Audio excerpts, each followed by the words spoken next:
Olá, seres, tudo bem? Vamos falar sobre agro é tech, agro é pop, mas questões ambientais, ok? A agricultura no Brasil e no mundo, a Revolução Verde trouxe benefícios, né? Aumento da produtividade, porém, consequências relativas ao meio ambiente. A gente vai discutir sobre isso. Quais são as consequências negativas na questão ambiental no mundo como um todo? E a gente vai discutir exatamente isso, ok? Então vamos começar, né? Questões ambientais no agronegócio no mundo, mas principalmente foco no Brasil, ok? Mas de maneira geral, vamos lá. Reparem só nesse mapa, eu vou aumentar aqui para chegar mais próximo de vocês aí a imagem. A FAO é a organização responsável, né, pela alimentação e agricultura no mundo, planejar a ajuda humanitária, planejar a forma de como o mundo em si se organiza e estrutura a sua agricultura, ok?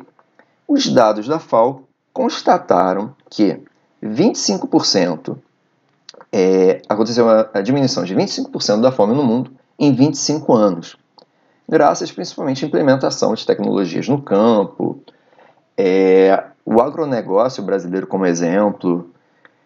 O mundo como um todo, nos Estados Unidos acontece também, na Europa, mas o que? Incremento da tecnologia no campo. Isso fez com que tenhamos menos 25% de pessoas com fome no mundo. Não somente a agricultura em si, o aumento da produtividade, mas também acesso a essa alimentação, o que a gente vai falar mais para frente um pouco. Reparem nesse mapa aqui, Índice Global da Fome 2015, em relação à gravidade, né? Quanto mais vermelho, escuro, maior gravidade. América Latina é baixa, moderado, mas assim, reparem só que em relação ao alarmante sério, a gente tem praticamente o que quando a gente é africano e o sul da Ásia. Eu não quero prestar atenção em relação aos pormenores em países específicos. Eu quero mostrar exatamente o seguinte, que existe um índice global da fome e que nesse segundo gráfico aqui a gente vai ver exatamente o que? A fome per capita, né, durante as décadas vem diminuindo. Então significa o quê? Que a fome no mundo como um todo ele vem diminuindo. Esse aqui é um gráfico, a imagem não ficou muito boa, mas retrata exatamente isso, tá? De 1870 vai diminuindo a fome no mundo e entendemos isso. A gente vai entender que não é somente a agricultura que fez com que a diminuição da fome no mundo, mas também acesso à renda também, ok? Vamos lá. Falar sobre o agronegócio no Brasil, falar sobre essa questão de diminuição da fome no mundo, é pensar o seguinte, que até 2014, esse mapa anterior aqui, esse mapa aqui é de 2015. Anteriormente, se fosse um mapa de 2013, o Brasil estaria retratado nesse mapa da fome, ok? Mas o que acontece?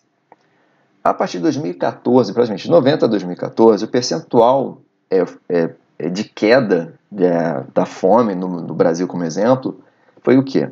De 84%. Você pensa, pô, somente o agronegócio foi responsável? O aumento da produtividade? Não.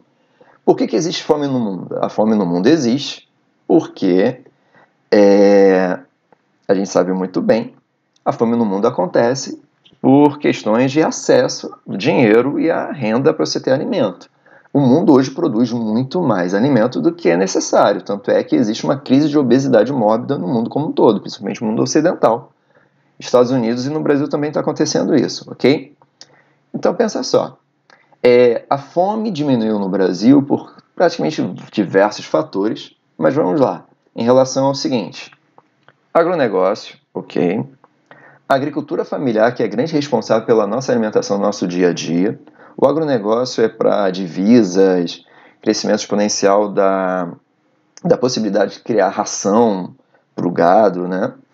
E também no Brasil, atualmente mudou de nome, né? Mas é chamada Bolsa Família.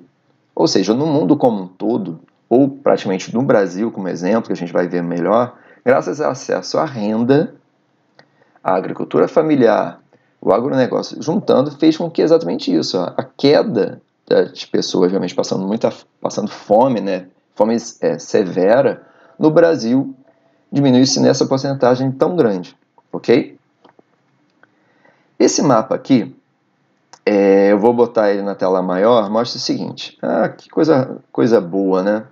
Ah, agricultura, muito bem. Só que, por conta da agricultura, por conta da industrialização, por conta de uma mentalidade que mudou a partir dos anos 70, a partir dos anos 70, começa a pensar sobre a questão da biodiversidade, preservação ambiental. Esse infográfico aqui mostra exatamente o seguinte, uma ladeira, né, de destruição, né? Você pensa o seguinte, quanto mais para baixo, né, pior, né?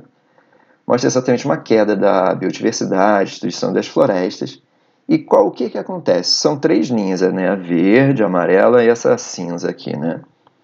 Se continuarmos no esforço atual, né, os esforços atuais de conservação, né, a gente vai ter o quê? Uma diminuição cada vez mais drástica da biodiversidade.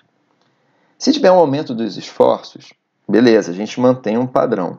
Mas o interessante é o seguinte, que essa queda que está sendo tão acentuada, existe uma possibilidade de mudança, se a gente aumentar o que? O pensamento sobre questões ambientais. Preservação da biodiversidade, mudança de paradigmas de consumo e assim por diante. Se nós tivermos, né, maior produção sustentável de alimentos, um consumo sustentável de maneira geral, a gente vai conseguir, o planeta Terra vai conseguir, de certa maneira, fazer com que essa queda da biodiversidade seja contornada, ok? E voltemos ao padrão atual.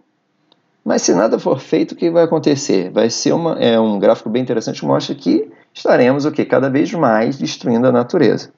Beleza? Ou seja, a agricultura, o agronegócio, também destruiu a expansão da indústria e assim por diante. Destruiu muito a natureza e a gente tem que mudar isso e está mudando. Ok? Olha que interessante esse gráfico em pizza aqui. Fala sobre o uso da água. Principalmente no mundo, no Brasil também acontece o seguinte. Reparem só, se temos que proteger o meio ambiente, o uso da água ele é fundamental, porque sem água não existe vida. Por conta disso, reparem só, o uso doméstico da água, o uso da água em si no uso doméstico é de 12%, a indústria 19% e a agricultura 69%. Se a agricultura demanda uma grande porcentagem de uso da água, é na agricultura que a gente tem que ter o quê? Um aumento da produtividade e um aumento também da preservação da água, dos mananciais e assim por diante, que a gente vai falar mais no próximo slide. E lembrar esse gráfico aqui, ó. O que esse gráfico aqui ele retrata? Ele retrata que no Brasil a nossa agricultura, ele é interessante que é o seguinte, que a gente utiliza, beleza, a agricultura usa muita água, ok? Mas o Brasil ele usa na sua agricultura, em comparativo aos outros países que utilizam a irrigação, a gente utiliza muito menos, a gente utiliza o que? Mais água da chuva mesmo. Isso é importante para mostrar que se não preservarmos os biomas, as florestas, a gente vai ter o que? Uma agricultura com pior qualidade e a gente vai ter que utilizar muito mais água que o que a gente já utiliza, ok? E o que foi feito então para que tenhamos uma mudança no paradigma da agricultura, para que não tenha maior desmatamento? Ter exatamente o quê? Para que tenhamos uma qualidade de vida melhor no campo, e preservação ambiental de maneira geral. É exatamente o seguinte, o Código Florestal Brasileiro de 2012, que não é perfeito, mas é um dos mais modernos do mundo, ok? Vou aumentar novamente para a gente ver mais perto. Reparem só, com o Código Florestal, ele alterou algumas coisas, principalmente o seguinte, a gente vai ver aqui, ok? Ele cria o tal da reserva legal. Significa o quê? Que você tem uma área de plantio, você tem um terreno, 80% dessa área aqui vai ter que ser preservado o seu terreno. E assim por diante, a sua fazenda. No cerrado, 35%. Nas demais áreas, 20%. Senão o quê? Pode acontecer multa e assim por diante. Outra coisa interessante também é o seguinte, que a agricultura familiar, a agricultura de maneira geral, vai ter que preservar o quê? A mata ciliar, que é próxima dos rios, que é responsável da manutenção do rio, para não ter o assoreamento do rio, e também a agricultura familiar, que é uma boa parte da nossa agricultura, né, principalmente que produz nossos alimentos, vai ter que manter de 10% a 20%, dependendo da área, né, preservado. Então, assim, o que acontece? A lei, ela é muito boa, mas tem que ser cumprida. Por conta disso, se essa lei for cumprida, pô, fantástico. Teremos uma preservação ambiental no campo muito maior, ok? Esse mapa, esse outro segundo gráfico, mostra o seguinte: mais de 60% do território nacional está preservado, né? Áreas públicas, 50%, principalmente. O que eu gostaria de mostrar para vocês é que existe 11% áreas privadas preservadas, 27%, né, áreas de produção agropecuária e 11% em outras áreas, outros usos, né, cidade, terras baldias, assim por diante. Então reparem só que existe no Brasil, diferentemente, assim, logicamente que existe, como eu poderia dizer, né, existe sim o desmatamento, existe queimada da floresta. Nesse momento, agora, em 2019, a gente está em 2020, a gente vê o problema na Amazônia, você vê, por exemplo, na região centro-oeste, também pegando fogo, mais de 10% pegando fogo da floresta. E pensar o seguinte: poxa, existe o Código Florestal, só que por conta dele não ser colocado totalmente em prática, por fiscalização, existe sim uma dificuldade muito grande. O Código Florestal brasileiro, ele é bom, igual certas leis, né, que alguma coisa não pega, e a gente está sofrendo isso. Porém, a gente tem que lembrar que o território brasileiro, 50% a 60% do território brasileiro, boa parte dele, mais de 50%, quase 60%, é praticamente floresta amazônica, né? Então pensar o seguinte: temos muitas áreas florestadas, ok, porém temos que sim preservar. Se nós não preservarmos a floresta amazônica, nosso agronegócio não vai sobreviver, porque dependemos do quê? Da irrigação? Não, dependemos das chuvas, dos rios voadores, como eu já fiz um vídeo para vocês. Então mostrar o seguinte: sem preservação do meio ambiente não existe cidade, não existe o agronegócio no Brasil, ok? E pensar que, graças a isso, se for colocada em prática a lei, temos uma lei muito boa, vai acontecer o quê? Teremos a floresta preservada, ok? E quais são os problemas principais quando você não tem um manejo adequado da agricultura em si, né? São alguns problemas. Esses problemas, eu vou sinalizar somente alguns aqui, beleza? Que seria exatamente o seguinte: olha só, salinização e erosão hídrica. Reparem só, na imagem, você vê exatamente o que? Erosão hídrica é quando você tem uma área, um campo aberto, e você acaba criando o que? Vossorocas e ravinas. É exatamente o que? A água ela acaba percolando nessa região, criando grandes buracos, Você consegue ver isso aqui também? Quando em comunidade, quando está chovendo muito, período do verão, você vê em terrenos, começa a acontecer um processo de ravinas, que são menores, né? Quando é muito grande assim, é chamado de vossoroca. Então as ravinas se formando, o solo sendo lavado e levado para o outro lado, fazendo esses grandes buracos, ok? Quando tem um processo de irrigação e não tem um manejo adequado, acontece a salinização. Essa salinização aumenta, né, altera o pH da água.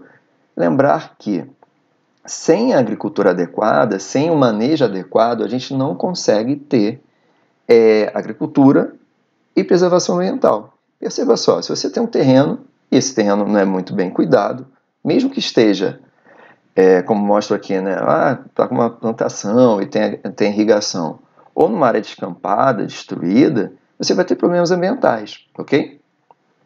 Existe também erosão eólica e compactação do solo. Compactação do solo é como você põe um solo totalmente desprotegido, né? E tem trator passando, o próprio pisoteio do gado. E a erosão eólica. Essa imagem aqui é uma imagem, algumas fazendas na parte central dos Estados Unidos, que é muito comum acontecer isso. Tá? No Brasil, eu acho que acontece também, de forma menor, mas exatamente isso, uma área totalmente escampada, e um vento acontece uma grande ventania, e o solo é carregado. Isso aqui tudo é solo. Sendo solo, é a parte que tem a principal nutrição da terra, é exatamente a parte superficial do solo. Então, o que acontece? O nutriente está todo aqui voando. Isso é muito ruim. ok? E para ressaltar isso, a importância, né, do manejo, a importância da preservação do meio ambiente, é que tudo está muito relacionado, ok? Para finalizar, algumas soluções. Se você tiver o manejo correto, você tem o quê? Agricultura conciliada com a preservação do meio ambiente. Por exemplo, solução, curva de nível. Se você tem uma área íngreme, você plantando com curva de nível, você não tem assoreamento, você não tem processo de ravina, vossoroca. E também, se você preservar as matas ciliares, que são as matas próximas aos rios, o que acontece? Você não tem, por exemplo, a erosão. É muito comum os rios, né, quando você desmata toda a área próxima dele, né, essa área de proteção dos rios aqui, toda essa região lateral aqui do rio, ele começa a ser o quê? Levado pela água. Existe então a erosão. Essa erosão é muito ruim, que acontece o assoreamento do rio. O rio perde o volume de água, ok? Então, o que eu gostaria de mostrar para vocês é o seguinte. Graças à agricultura, temos uma diminuição da fome no mundo, maior produtividade de alimentos, mas também com medidas econômicas de inserção dos mais pobres consumindo, ok? Por conta disso, da agricultura, da industrialização de maneira desenfreada, aconteceu o quê? Desmatamento e destruição do meio ambiente. E a partir dos anos 70 começa a se pensar sobre preservação do meio ambiente. Acontece o que? Essas técnicas, curva de nível, preservação das matas ciliares, pensar o seguinte, que existe solução para você conciliar a agricultura, a indústria e a produção alimentar e a produção industrial, ok? Então é isso, pensar que agro é pop, agro é tech, se tivermos soluções implementadas para preservar o meio ambiente, ok? Até a próxima e até o próximo vídeo, seres, abraços!